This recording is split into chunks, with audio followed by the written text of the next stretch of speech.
নমস্কার। অবসরের কথাবাসরের 40তম পর্বে আমরা এক বিরাট অভ্যুদয়ের ভূমিকা করতে চলেছি। যে অভ্যুদয়ের কথা আমরা বলবো আজকের এই পর্বে, তার ভূমিকা রচনা করছি আমরা। ভূমিকা শব্দটির একটি অর্থ আছে। সংস্কৃতে ভূমিকা শব্দের অর্থ হচ্ছে ভূমিকা, অর্থাৎ ক্ষুদ্র ভূমি, কিংবা বলা চলে একটি বৃহৎ ভূমির প্রতিরূপ। এই অর্থেও ভূমিকা। এর প্রায়োগিক ক্ষেত্রটি যদি আমরা আপনাদের কাছে তুলে আনি, তাহলে এটা বুঝতে অনেকটা সহজ হবে। দেখুন, কৃষক যে ভূমিখণ্ডে, যে বৃহৎ ভূমিখণ্ডে চাষাবাদ করে, বীজ বপন করে, সেই বীজ বপনের উদ্দেশ্যে কৃষক একটি ছোট ক্ষুদ্র ভূমিখণ্ডের মধ্যে সেই বীজগুলিকে প্রথমে রোপণ করে, সেই চারা গাছ সেখানে উৎপন্ন হয়। তারপর সেই চারা গাছ বা বীজকে রোপণ করে যে চারা গাছ সে পাচ্ছে, বা ক্ষুদ্র চারা গাছকে সে রোপণ করে প্রথমে সেই ক্ষুদ্র ভূমিখণ্ডের মধ্যে। সেখান থেকে সে ক্ষুদ্র চারা গাছগুলি একটু বড় হলে সেগুলোকে নিয়ে সে পুনরায় তার কর্ষিত বৃহৎ ভূমিখণ্ডের মধ্যে সে পুনরায় রোপণ করে। ওই যে ক্ষুদ্র ভূমির মধ্যে পরবর্তী যে ভূমির চারা গাছগুলিকে লালন করা হয়েছে, তাদেরকে একটু বর্ধিত করা হয়েছে, সেই ক্ষুদ্র ভূমিটি হচ্ছে সেই বৃহৎ কর্ষিত ভূমির একটি অনুরূপ ভূমি। এই হচ্ছে ভূমিকা। ভূমিকা হচ্ছে যে বৃহৎ ভাবনাটি সম্প্রচারিত হতে চলেছে, বিস্তৃত হতে চলেছে, সম্প্রসারিত হতে চলেছে, ব্যক্ত হতে চলেছে, তার একটি ক্ষুদ্রতর রূপ। আমরা এটি ভূমিকা এই অর্থেই করছি না, আমরা এই ভূমিকার মধ্যে যে বিরাট অভ্যুদয়ের কথা আমরা বলতে চলেছি, তার পূর্ব পরিচয়, পূর্ব ইতিহাসও একটু আপনাদের কাছে বিস্তৃতভাবে এই ভূমিকা অংশে তুলে ধরার একটা চেষ্টা করছি। দেখুন, ভারতবর্ষের দর্শন ভাবনায় অদ্বৈত দর্শন এক বিশিষ্ট স্থান অধিকার করে আছে। অদ্বৈত চিন্তার মূল উৎস মন্ত্র এবং ব্রাহ্মণাত্মক বেদ, অর্থাৎ মন্ত্র এবং ব্রাহ্মণাত্মক যে বেদ, এই হচ্ছে অদ্বৈত চিন্তার মূল উৎসভূমি। কালপ্রবাহে বেদচর্চার অধোগতির সাথে সাথে অদ্বৈত চিন্তার ক্ষেত্রেও এক ধরনের অধঃপতন দেখা যায়। দাপরকলির সন্ধিক্ষণে মহর্ষি কৃষ্ণ দ্বৈপায়ন তিনি নতুন করে বেদ বিভাগ করে 4টি বেদের শাখা তার 4 জন উপযুক্ত শিষ্যের হাতে শিষ্য প্রশিষ্য ক্রমে বেদ রক্ষা, বেদ প্রচারের দায়িত্ব অর্পণ করেন।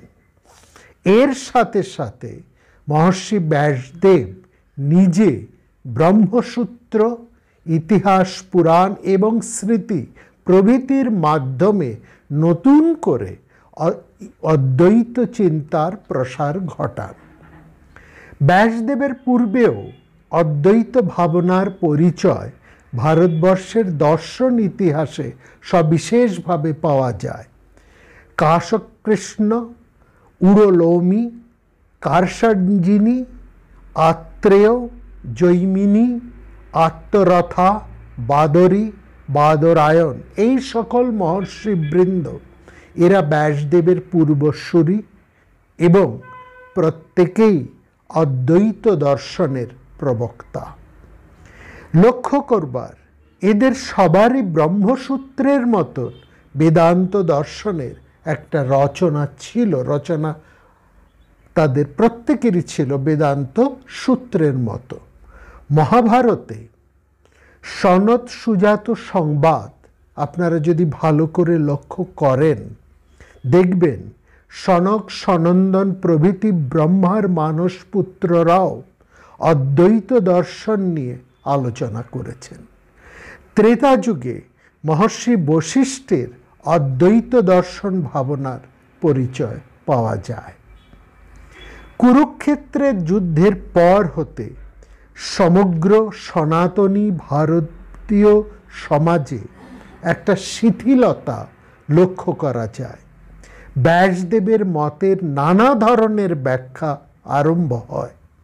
এই সময় স্বাভাবিকভাবেই অদ্বৈত চিন্তা স্রোতের একটা মন্থরতাও ঘটে। বৈদিক ক্রিয়াকর্মের ব্রাহ্মণের যে প্রধান গুরুত্ব, যা আমরা গত কয়েকটি পর্বে আলোচনা করেছি, ক্রিয়ার মন্ত্র বিনিয়োগের যে অন্তর্নিহিত তাৎপর্য, অর্থাৎ যাজ্ঞিক ক্রিয়ার মন্ত্র বিনিয়োগের যে অন্তর্নিহিত তাৎপর্য, অর্থাৎ মন্ত্রের সঙ্গে কর্মের যে সামঞ্জস্য, এইটি বোঝানোর মতো প্রজ্ঞানী মানুষের অভাব দেখা দিল।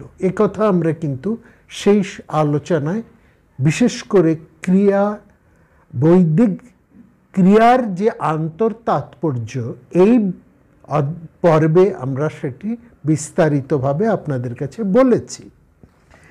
কার্যকারণ সম্বন্ধ ব্যাখ্যাকারী উপযুক্ত মানুষের অভাবে যজ্ঞকর্ম আমরা লক্ষ্য করেছি একটা যান্ত্রিক অনুষ্ঠানে, এবং কিছু ক্ষেত্রে অসৎ কিছু মানুষের হাতে পড়ে কিছু মানুষের ব্যক্তিগত স্বার্থ চরিতার্থতার এক ভয়ঙ্কর উপায় হিসেবে পর্যবসিত হলো।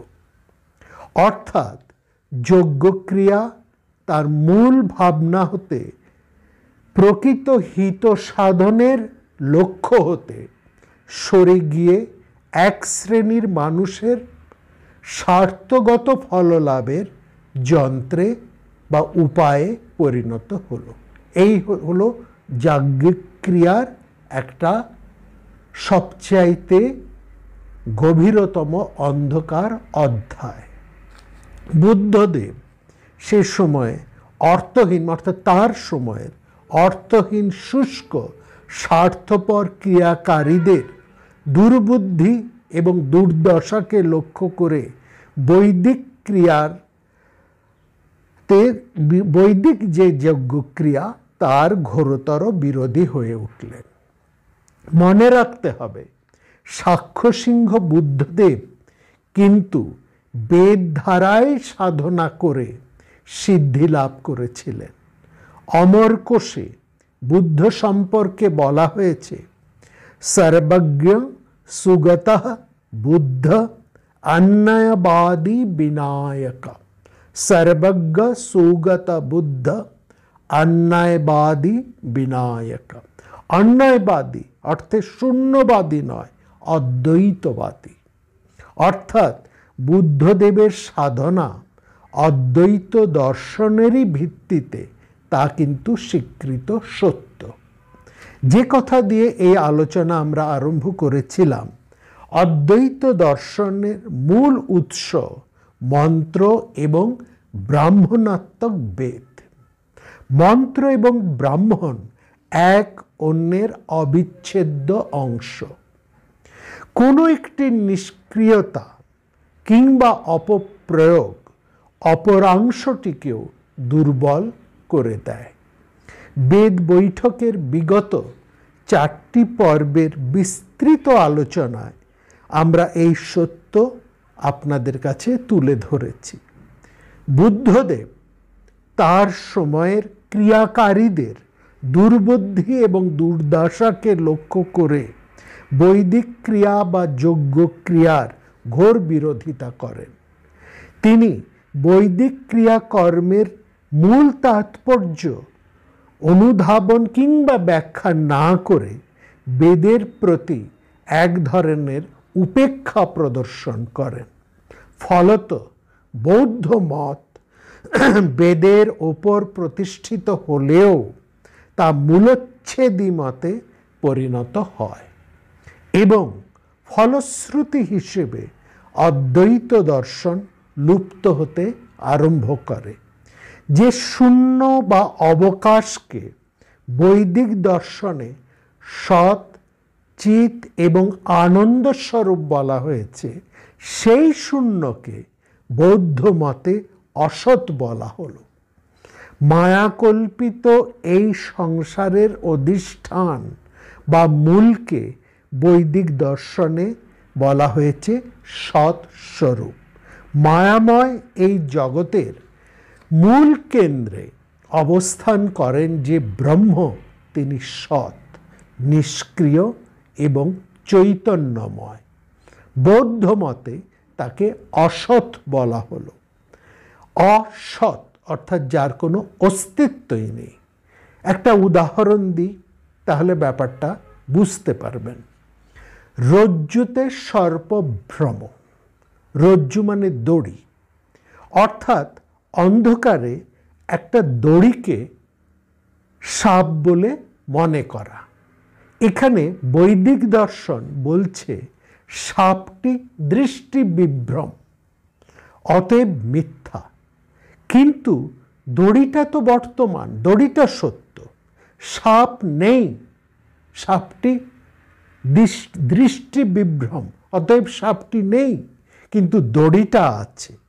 দড়িটা অধিষ্ঠান, সত্য, যার উপরে সর্প ভাবনা কল্পিত হয়েছে। দড়িটা হচ্ছে অধিষ্ঠান, অতএব সেটি সত্য। সে তাকে, এবং সাপটি হচ্ছে মায়া বা মিথ্যা কল্পনা। কিন্তু বৌদ্ধ দর্শনে সাপও নেই, দড়িও নেই। তারা সাপকেও অস্বীকার করছে, সঙ্গে সঙ্গে দড়িটিকেও অস্বীকার করছে। এখানে মূল অধিষ্ঠানকেই অস্বীকার করা হচ্ছে। বৈদিক মতে জ্ঞান স্বরূপই হচ্ছে মূল তত্ত্ব। মিথ্যা হতে, অজ্ঞান হতে জ্ঞানে বিজ্ঞানে প্রতিষ্ঠা।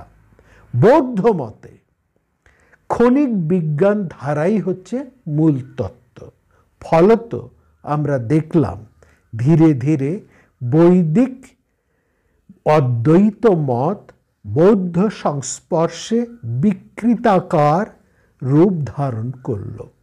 এরপর এক সুদীর্ঘ তমসাচ্ছন্ন ইতিহাস। গভীর অন্ধকার হতে অদ্বৈত দর্শনকে পুনরুদ্ধারের চেষ্টা বারবার হয়েছে, কিন্তু যেন তেমন সফলতা লাভ করা যাচ্ছে না। বুদ্ধদেবের প্রয়াণের পর, মানে 500 বছর ধরে, বুদ্ধদেবের প্রয়াণের প্রায় 500 বছর পর এই ধারা, একটা বিকৃত অদ্বৈতবাদের ধারা প্রবলতর হয়ে উঠেছে। বাৎসায়নের ন্যায়ভাষ্য কিংবা সাংখ্যকারিকার ঈশ্বর কৃষ্ণ, বৈশেষিক ভাষ্যকার প্রশস্ত পাদ, মীমাংসা ভাষ্যকার সবর স্বামী, তাদের যুক্তিমত দিয়ে বৈদিক দর্শনকে রক্ষা করার চেষ্টা করলেন, কিন্তু বৈদিক অদ্বৈতবাদের প্রতি তাদের তেমন কোনো আগ্রহ দেখা গেল না। পক্ষান্তরে অশ্বঘোষ, নাগার্জুন, দিগনাগ, অসঙ্গ বসুবন্ধুদের মতো বৌদ্ধ দার্শনিকদের প্রভাব বেড়েই চলল। বুদ্ধদেবের প্রয়াণের 1000 বছর পরে মীমাংসাচার্য মহামতি প্রভাকর এবং কুমারিল ভট্ট সেকালের বৌদ্ধ দার্শনিক এবং প্রবল তাত্ত্বিক বা তার্কিক পণ্ডিত ধর্মপাল ধর্মকীর্তিদের পরাজিত করে বৌদ্ধ ধর্ম দর্শনকে বহুলাংশে হীনপ্রভ করে ফেলেন। এই সময়টা সঠিক কোন সময় সেটা আপনাদের বোঝানো একটু সহজ হবে। নিশ্চয়ই আপনাদের মনে আছে আমরা কথাবাসরের এই অবসরের কথাবাসরের ৩৫তম পর্বে বাংলার প্রথম স্বাধীন সার্বভৌম সম্রাট শশাঙ্কের কথা বলেছি। সেই খ্রিস্টীয় ষষ্ঠ সপ্তম শতাব্দীর সময়ের কথাই আমরা বলছি, যখন বাংলায় মহারাজ শশাঙ্ক, উত্তর ভারতে হর্ষবর্ধন, দক্ষিণ ভারতে চালুক্য রাষ্ট্রকূট এবং পল্লব বংশের শাসন চলছে। ঠিক সেই সময়টার কথাই আমরা এখন বলছি। এই সময় মীমাংসকদের হাতে প্রবল বৌদ্ধ দার্শনিকদের প্রভূত পরাজয় ঘটে এবং বৌদ্ধ ধর্মের যেরকম একটা বিপুলতা, ব্যাপকতা, শক্তি ছিল তা ধীরে ধীরে একেবারেই স্তিমিত হয়ে পড়ে। এখানে মীমাংসকদের একটা বিশেষ কৃতিত্ব বা একটা বিশাল কৃতিত্ব রয়েছে। মনে রাখতে হবে, বেদপন্থী এই মীমাংসক আচার্য প্রভাকর এবং আচার্য কুমারিল ভট্ট এরা প্রত্যেকেই কিন্তু মীমাংসক অর্থাৎ যজ্ঞপন্থী। এরা বেদের মন্ত্র ব্রাহ্মণ অংশের পুনঃপ্রতিষ্ঠা করলেন বটে, কিন্তু অদ্বৈত দর্শনের প্রতি এদের কোনো মাত্র বিন্দুমাত্র আগ্রহ ছিল না, থাকার কথাও নয়। এর পরবর্তী সময়ে আমরা ভর্তৃহরির নাম পাই। তিনি ঔপনিষদ সম্প্রদায়ের। তিনি অদ্বৈত মতের গ্রন্থ রচনা আরম্ভ করলেন, কিন্তু বৌদ্ধ পক্ষপাত হেতু তার দ্বারা অদ্বৈত মত তেমনভাবে পুনঃপ্রতিষ্ঠা লাভ করল না, বা তার পক্ষে অদ্বৈত মতের পুনঃপ্রতিষ্ঠা ঘটানো সম্ভব হল না। বর্তমানে ভর্তৃহরি রচিত বাক্যপদীয় গ্রন্থ ভিন্ন আর কোনো রচনার অস্তিত্বও পাওয়া যায় না। বাক্যপদীয় গ্রন্থ ব্যাকরণ দর্শনের গ্রন্থ। এরপরে আচার্য গৌড়পাদের আবির্ভাব।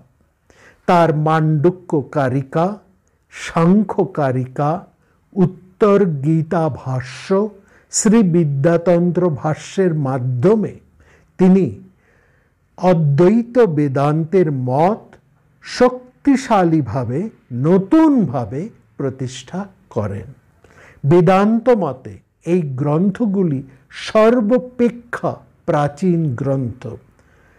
মান্ডুক্য কারিকা, সাংখ্য কারিকা, উত্তর গীত ভাষ্য, শ্রী বিদ্যাতন্ত্র ভাষ্য প্রমুখ এই যে গ্রন্থগুলি, যেগুলি গৌড়পাদের দ্বারা রচিত, সেগুলি বেদান্ত মতের সর্বাপেক্ষা প্রাচীন গ্রন্থ। এই সঙ্গে মনে রাখবেন, অন্য কোনো সম্প্রদায়ের এত প্রাচীন গ্রন্থের অস্তিত্ব পাওয়া যায় না, এটাও সবিশেষ লক্ষ্য করা। যাই হোক, আচার্য গৌড়পাদের শিষ্য আচার্য গোবিন্দপাদ এবং গোবিন্দপাদের শিষ্য ভারতবর্ষের অন্যতম বিস্ময় পুরুষ ভগবান আচার্য শঙ্কর। তিনি কেবল বৌদ্ধমতই নয়, আচার্য কুমারিল ভট্টের মতন সেকালের অন্যতম বিখ্যাত মীমাংসকদের তর্কে পরাজিত করে অদ্বৈত বেদান্তের ভিত্তি সুদৃঢ়ভাবে প্রথিত করেন। কেবল তাই মাত্র নয়, বৌদ্ধ মতে অদ্বৈত দর্শনের যে বিকৃতি ঘটেছিল আচার্য শঙ্কর তাও সংশোধন করেন। এবং এই ক্ষেত্রে তার যে এক বিশাল অবদান, তার যে বিশাল প্রভাব এতই গভীর এবং সুদূর প্রসারী যে বর্তমানে অদ্বৈত দর্শন বলতে শঙ্করাচার্যের মতকেই বোঝানো হয়। কিন্তু এটা জানবেন শঙ্করাচার্যের পূর্বেও অদ্বৈত বেদান্ত এই ভারতবর্ষে বর্তমান ছিল এবং এটি বহু প্রাচীন এক দার্শনিক মত, যা আমরা দেখিয়েছি। মহাভারতের সময় বা তারও আগে সেই সৃষ্টির প্রথম লগ্ন থেকে যখন এরকম দার্শনিক চর্চা আরম্ভ হয়েছে, সেই সময় থেকেই কিন্তু অদ্বৈত বেদান্তের একটা চর্চা সেখানে আমরা লক্ষ্য করি। অদ্বৈত বেদান্ত দর্শন এক ভারতবর্ষের এক প্রাচীনতম দর্শন। আচার্য শঙ্কর সেই অদ্বৈত মতকে বৌদ্ধ কবল হতে সম্পূর্ণভাবে উদ্ধার করেন। আমরা এই বিষয় নিয়ে অবসরের কথা বাসরে 15তম পর্বে এবং তারপর ভারতবর্ষের মুক্তি সংগ্রামে আচার্য শঙ্করের অবদান নিয়ে 27 হতে 29 দীর্ঘ 4টি অধ্যায়ে 4টি পর্বে বিস্তৃতভাবে আমরা আলোচনা করেছি। শঙ্করাচার্যের পর এই অদ্বৈত বেদান্তকে দৃঢ়ভাবে প্রসার এবং প্রচার করেন শঙ্করাচার্যের 4 প্রধান শিষ্য আচার্য পদ্মপাদ, সুরেশ্বর, হস্তামলক এবং আচার্য তোটক, এবং তাদের শিষ্য প্রশিষ্যের একটা ধারা সেখানে চলতে থাকে। কিন্তু পরবর্তী ক্ষেত্রে নতুন করে আবার বাধা আসতে আরম্ভ করে বৌদ্ধ সন্ন্যাসী দার্শনিকদের কাছ থেকে। তারা সাময়িকভাবে স্তিমিত হয়েছিলেন, কিন্তু তাদের মধ্যেও আবার নতুন এক উত্থান দেখা দিল। এদের মধ্যে সর্বাপেক্ষা উল্লেখযোগ্য দার্শনিক বৌদ্ধ আচার্য শান্তরক্ষিত, কমলশীল, বিদ্যানন্দ, মাণিক্য নন্দী। অন্যদিকে একে বৌদ্ধরা কেবল নয়, অন্যদিকে দ্বৈত অদ্বৈতবাদী ভাস্করাচার্য, শিবাদিত্যরাও কিন্তু প্রবল সক্রিয় রয়েছেন। আচার্য জয়ন্ত ভট্ট, এরা তাদের দৃষ্টিতে, তাদের যুক্তিতে প্রচণ্ডভাবে অদ্বৈত বেদান্তের মত খণ্ডন করতে আরম্ভ করলেন। অদ্বৈত বেদান্তের পক্ষে সুরেশ্বরাচার্যের শিষ্য সর্বজ্ঞাতত্ত্ব মুনি বোধগণাচার্য ভাষ্য রচনা করেন। আমরা পাই পণ্ডিত বাচস্পতি মিশ্রকে। এই সময় নৈয়ায়নিক অর্থাৎ ন্যায় দর্শনের বিখ্যাত ধুরন্ধর আচার্য উদয়ন, শ্রীধর অদ্বৈত বেদান্তের প্রতি তাদের গভীর শ্রদ্ধা প্রদর্শন করে বহু বিখ্যাত গ্রন্থ রচনা করেন। অদ্বৈত বেদান্তের অন্যতম প্রতিপক্ষ আবার নতুনভাবে এলো দ্বৈত দর্শন। বল্লভাচার্য, পার্থসারথী মিশ্র, যামুনাচার্য তাদের গ্রন্থে প্রচণ্ডভাবে অদ্বৈত বেদান্তের যুক্তি খণ্ডন আরম্ভ করলেন। দ্বৈতবাদীদের পাশাপাশি বিশিষ্ট দ্বৈতবাদী, দ্বৈতবাদী তার্কিক যুক্তি, অনেক বিভিন্ন মত তীব্রভাবে অদ্বৈত মতকে খণ্ডন করতে আরম্ভ করল। এদের মধ্যে অতি বিখ্যাত রামানুজাচার্য, তার ব্রহ্মসূত্রের উপর শ্রীভাষ্য, বেদান্ত দীপটিকা, বেদান্ত সার, গীতা ভাষ্য প্রভৃতি গ্রন্থ অতি বিখ্যাত। বর্তমান সময়েও আচার্য রামানুজের সম্প্রদায় এবং তার মত ভারতবর্ষের অধ্যাত্ম জ্ঞান দর্শনের ক্ষেত্রে এক বিশিষ্ট স্থান অধিকার করে আছে। আচার্য রামানুজ যেমন আছেন, তেমনি শৈব বিশিষ্ট অদ্বৈতবাদী শ্রী কণ্ঠাচার্য, শ্রী করাচার্য, শ্রীনিবাসাচার্য তারাও রয়েছেন। এবং অদ্বৈতবাদীদের পক্ষে এই বিপুলতর বাধার প্রতিকারে, অর্থাৎ এই রামানুজ থেকে আরম্ভ করে, আচার্য রামানুজ থেকে আরম্ভ করে কণ্ঠাচার্য, শ্রী করাচার্য, শ্রীনিবাসাচার্য, যেমন তারা এই অদ্বৈতবাদের বিপক্ষে তারা যেমন ভাষ্য, তাদের যুক্তি, তাদের গ্রন্থ রচনা করে অদ্বৈত মতকে খণ্ডন আরম্ভ করেছেন, এই মতকে অর্থাৎ রামানুজাচার্য এবং শ্রীকণ্ঠাচার্য প্রভৃতিদের বিরুদ্ধে অদ্বৈতবাদের পক্ষে ভীষণভাবে উঠে দাঁড়ালেন শ্রী হর্ষাচার্য। অর্থাৎ এই বাধার প্রতিকারে যার নাম সর্বাগ্রে উচ্চারিত হন তিনি হলেন শ্রী হর্ষাচার্য। 1150 খ্রিস্টাব্দে কান্যকুব্জের এই বিখ্যাত অদ্বৈতবাদী তার খণ্ডন খণ্ড খাদ্য গ্রন্থের মাধ্যমে অদ্বৈত বেদান্তের সমস্ত বিপরীত দার্শনিক মতকে খণ্ডন এবং প্রতিহত করেন। খণ্ডন খণ্ড খাদ্য অন্যতম অদ্বৈত বেদান্তের এক বিখ্যাত প্রামাণ্য গ্রন্থ। এই গ্রন্থ ছাড়াও তিনি আরও বহু গ্রন্থ রচনা করেছেন। শ্রী হর্ষাচার্যের দ্বারা বাধা প্রশমিত হতে না হতেই লক্ষ্য করবেন অদ্বৈত বেদান্ত নতুন আরেক তৃতীয় বিরোধী পক্ষের সম্মুখীন হলো। আচার্য গঙ্গেশ উপাধ্যায়, বর্ধমান উপাধ্যায়, যার মধ্যে প্রথমজন অর্থাৎ গঙ্গেশ উপাধ্যায় তার বিখ্যাত নব্যনায়ের আকর্ষরূপ তত্ত্বচিন্তামণি গ্রন্থের মাধ্যমে এবং তার পুত্র বর্ধমানোপাধ্যায় পিতার গ্রন্থের টিকা ভাষ্য ও উদয়নাচার্যের কুসুমাঞ্জলির টিকা ভাষ্য রচনা করে বিপুলতরভাবে দ্বৈতবাদের প্রচার আরম্ভ করেন। এই ধারায় পরবর্তীকালে বহু বিখ্যাত আচার্যরা কিন্তু রয়েছেন।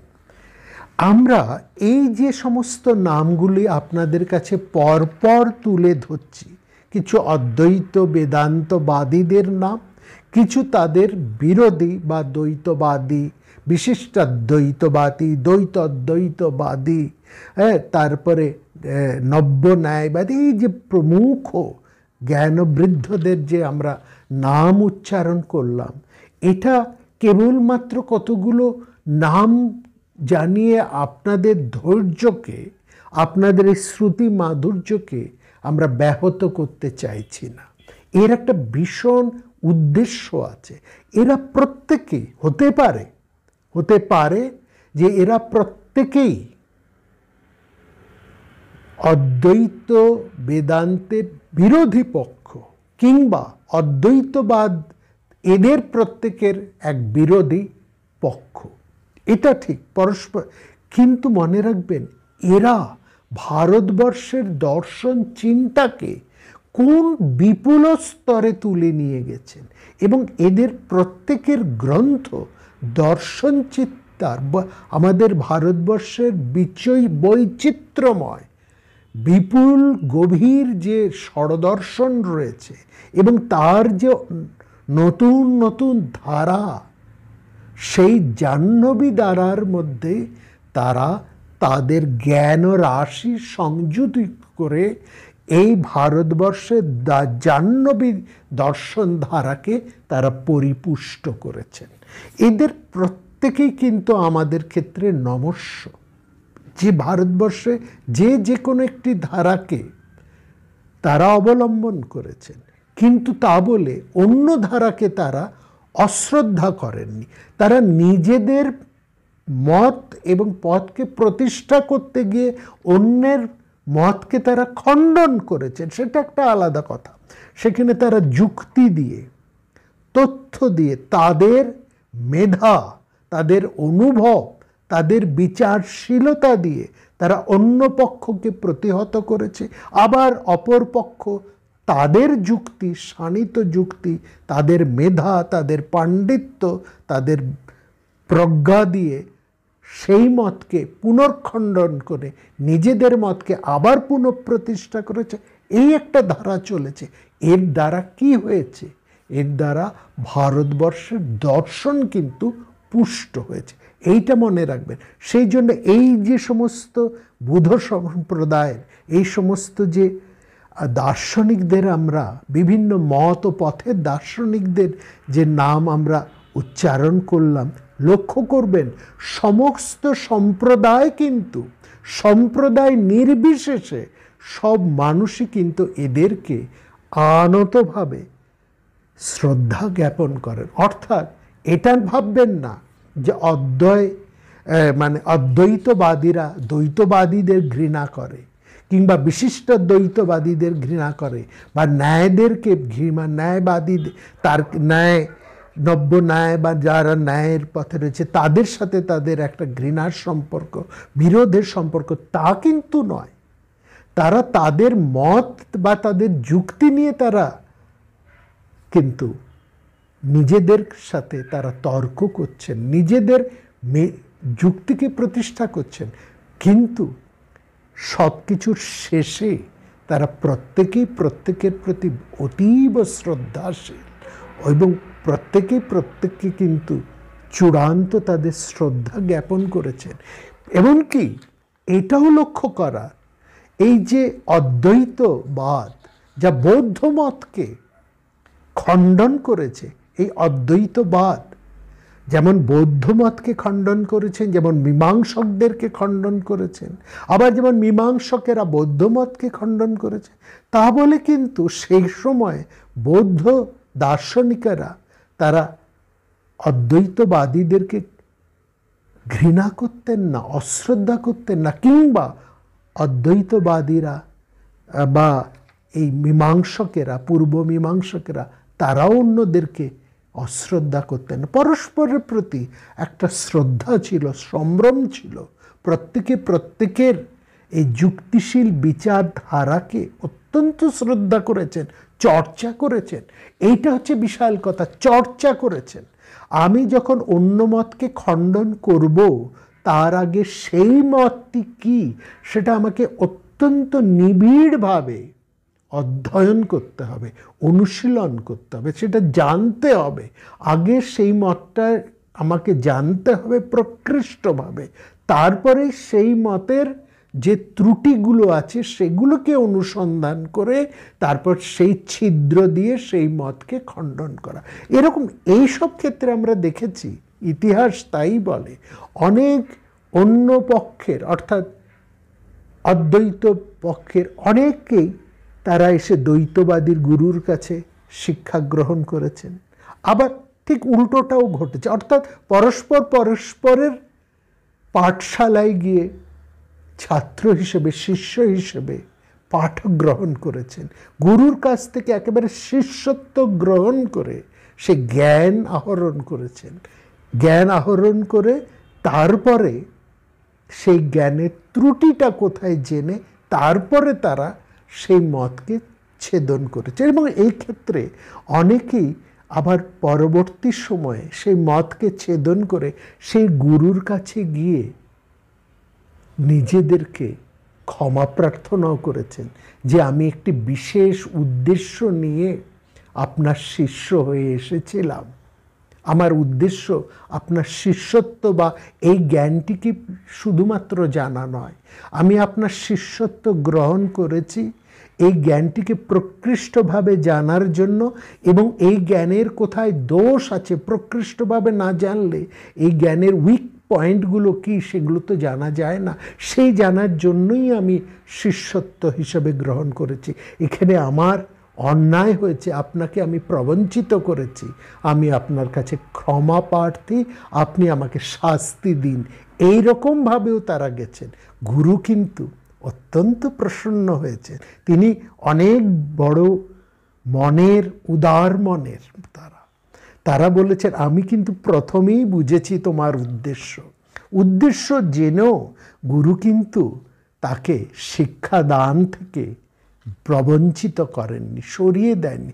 এই উদারতা, এই ঔদার্য ভারতবর্ষের শিক্ষা জগতের মধ্যে কিন্তু ছিল। এটা আমরা হারিয়ে ফেলছি, অনেক কিছুই আমরা হারিয়ে ফেলেছি।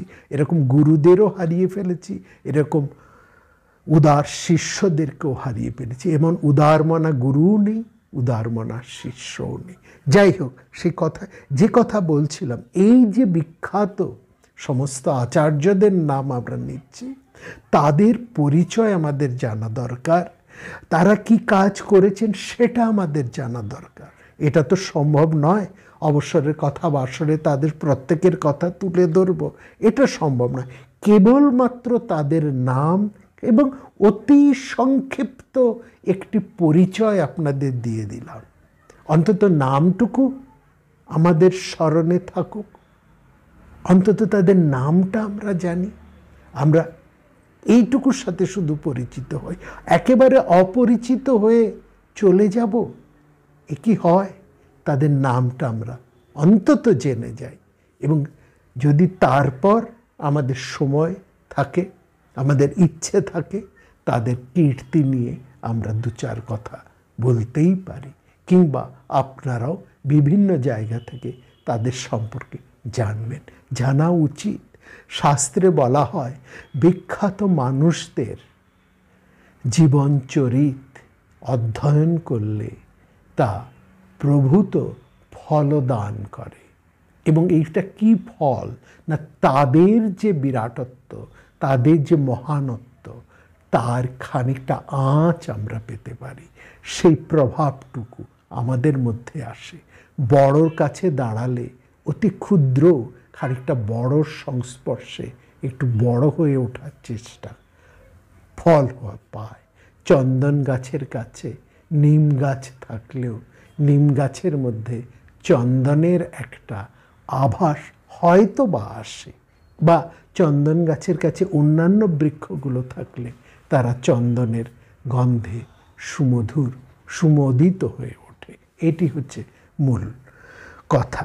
যাই হোক, সবচাইতে বড় বাধা পরবর্তী সময়ে যেটি অদ্বৈত বেদান্তের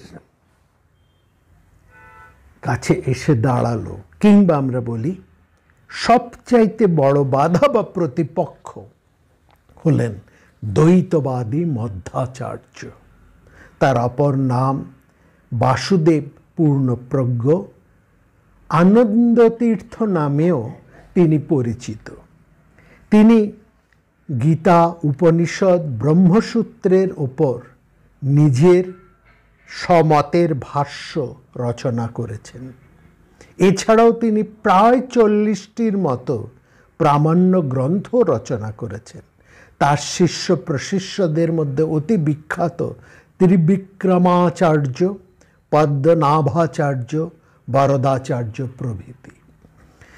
দক্ষিণ ভারতের এদের এই মধ্বাচার্য, দ্বৈতবাদী মধ্বাচার্যের বিরুদ্ধে, প্রতিপক্ষতার বিরুদ্ধে অদ্বৈতবাদের পক্ষে যারা দাঁড়ালেন, তাদের মধ্যে সর্বপ্রথম আমরা নাম করতে পারি দক্ষিণ ভারতের চিৎসুখাচার্য, বিদ্যাশঙ্কর বা শঙ্করানন্দ, শ্রীধর স্বামীর মতন অদ্বৈত বেদান্তের বিখ্যাত পুরুষেরা।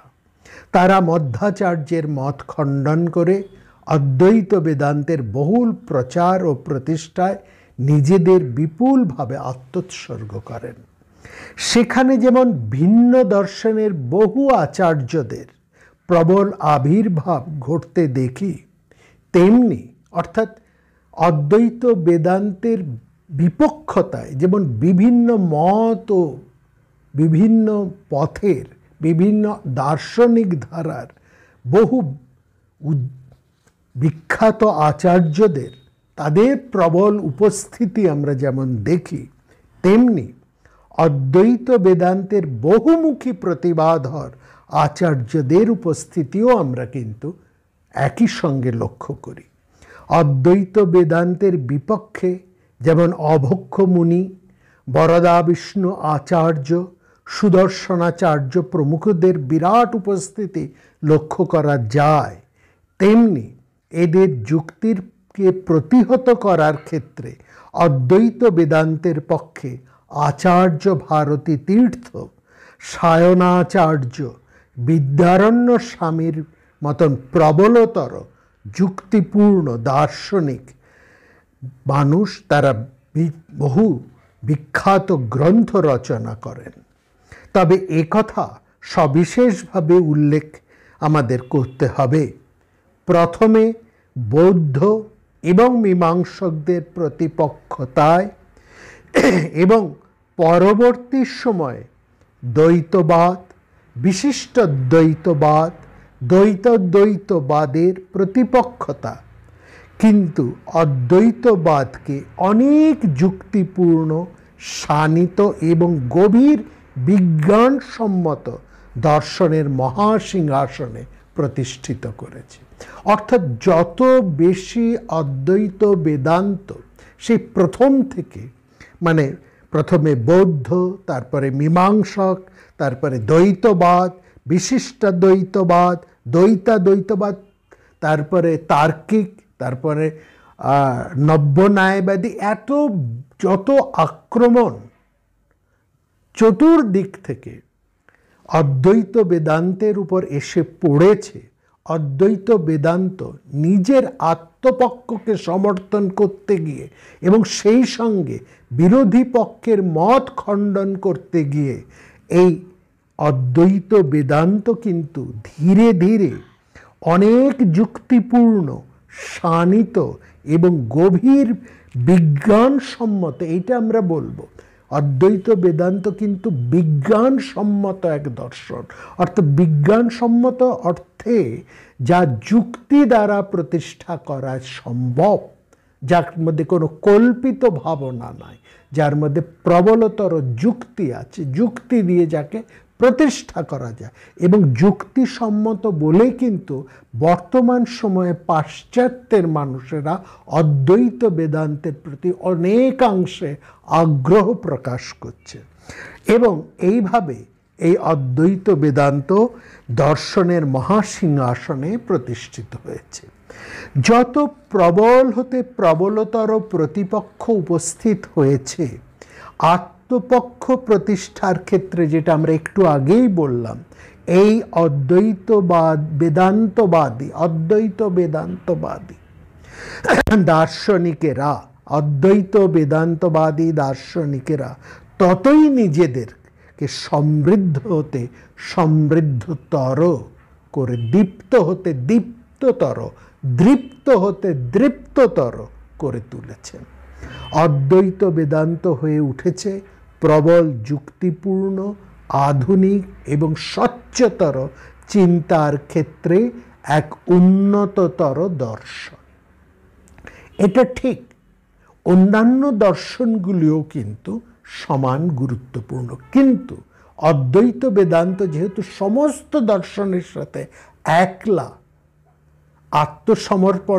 আত্মসমর্থনের জন্য, নিজ মত প্রতিষ্ঠার জন্য লড়েছে, ফলত অদ্বৈত বেদান্ত অন্যান্য যে সমস্ত দর্শনের শাখা তাদের থেকে অনেক বেশি যুক্তিপূর্ণ, আধুনিক এবং স্বচ্ছতর চিন্তার ক্ষেত্রে এক উন্নততর দর্শন হয়ে উঠেছে এবং তার ধারা কিন্তু এখনো বহমান। অপরদিকে এই অদ্বৈত দর্শনের তত্ত্বকে যুক্তি দ্বারা খণ্ডন করে নিজ নিজ মতকে প্রতিষ্ঠা করার ক্ষেত্রে যেমন অন্যান্য দর্শন শাখার উন্মেষ ঘটেছে, তারাও তাদের স্বকীয় চিন্তার ক্ষেত্রে গভীরতর প্রজ্ঞা দর্শনের বৈশিষ্ট্য রচনা করতে সক্ষম হয়েছে। সামগ্রিকভাবে এই সবটাকে নিয়ে সামগ্রিকভাবে ভারতবর্ষের অধ্যাত্ম দর্শন কিন্তু এর দ্বারা অধিকতর সমৃদ্ধময়, বৈচিত্র্যময় এবং প্রজ্ঞাময় রূপে সারা বিশ্বে নন্দিত ও বন্দিত এবং বহুতরভাবে চর্চিত হয়ে চলেছে। এটি সমগ্র ভারতবর্ষের দর্শন ইতিহাসের এক অতি উজ্জ্বল, অত্যুজ্জ্বল নিদর্শন। পৃথিবীর আর কোনো দর্শন ইতিহাসের এমন উজ্জ্বল দৃষ্টান্ত নেই। হীরক বৈদুর্য শাস্ত্র ভাণ্ডার হচ্ছে ভারতবর্ষের এই দর্শন, যার তুলনা পৃথিবীর আর কোথাও পাওয়া যাবে না। এভাবে বহুকাল ধরে যুগে যুগে যেমন অদ্বৈত বেদান্তের প্রতিপক্ষতায় বিখ্যাত শাস্ত্রবিদ দার্শনিকদের নতুন নতুন চিন্তা শক্তির পরিচয় বা উন্মেষ আমরা পাই, তেমনি এর বিপরীতে আত্মপক্ষ সমর্থনে অদ্ভুত কর্মা অদ্বৈত বেদান্তবাদীদের সারগর্ভ যুক্তিপূর্ণ বিরোধী পক্ষের যুক্তি খণ্ডনের ভাষ্যাদিও রচিত হতে থাকে। এমনই এক সময়ে সমগ্র ভারতবর্ষে অদ্বৈত বেদান্তের উজ্জ্বল আকাশে এক মহা অভ্যুদয় ঘটে। সেই অভ্যুদয়ের ভূমিকাটি আমরা এখানে করছি। এই সময় সমগ্র ভারতবর্ষের অদ্বৈত বেদান্তের উজ্জ্বল আকাশে এক মহা অভ্যুদয় ঘটে।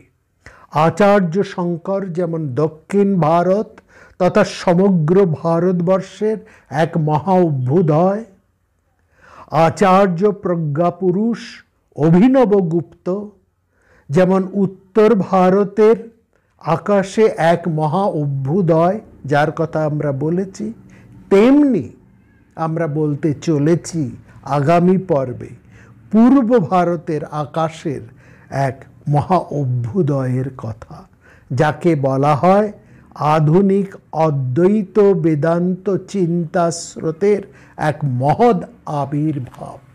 আধুনিক অদ্বৈত বেদান্ত চিন্তা স্রোতের এক মহৎ আবির্ভাব। বেদান্ত চিন্তার সর্বোত্তম অবস্থা, বেদান্ত চিন্তার সর্বশেষ ফল অদ্বৈত সাম্রাজ্যের একচ্ছত্রাধিপতি হিসেবে তাকে সমগ্র দর্শন ইতিহাস, অদ্বৈত বেদান্তের ইতিহাস তো বটেই, ভারতবর্ষের সমগ্র দর্শনের ইতিহাস তাকে অদ্বৈত সাম্রাজ্যের একচ্ছত্রাধিপতি বলে, একচ্ছত্রাধিপতি বলে তাকে আভূমি প্রণত জানায়। তাকে হৃদয় ধারণ করে রেখেছে অদ্বৈত সাম্রাজ্যের অধিরূহ এক বিশাল একচ্ছত্র সার্বভৌম সম্রাট হিসেবে। আগামী পর্বে আমরা সেই বিরাট পুরুষের, সেই মহা অভ্যুদয়ের কথা নিয়ে আপনাদের সামনে উপস্থিত হব এবং সেখানে আমরা আমাদের একটি ঋণও সেখানে স্বীকার করব। এবং সেই সঙ্গে আমরা এই বিরাট পুরুষের সাথে আমাদের ব্যক্তিগত জীবনের যে একটি বিরাট যোগ, যাকে আমরা প্রতিদিন বন্দনা করে আমাদের এই আলোচনা, ভারত কথার গ্রন্থিমোচন, রামায়ণী ফল্গুধারা কিংবা নীরবে তার নাম উচ্চারণ না করে অত্যন্ত নীরবে তাকে স্মরণ করে অবসরের কথা বাসরের প্রতিটি পর্ব আরম্ভ করি, সেই মহাপুরুষকেও আমরা স্মরণ করব। আগামী পর্বে আমরা আপনাদের কাছে নিয়ে আসব অদ্বৈত সাম্রাজ্যের সেই একচ্ছত্রাধিপতি বিরাট পুরুষের এক অনন্য পরিচয়কে। সবাই খুব ভালো থাকবেন।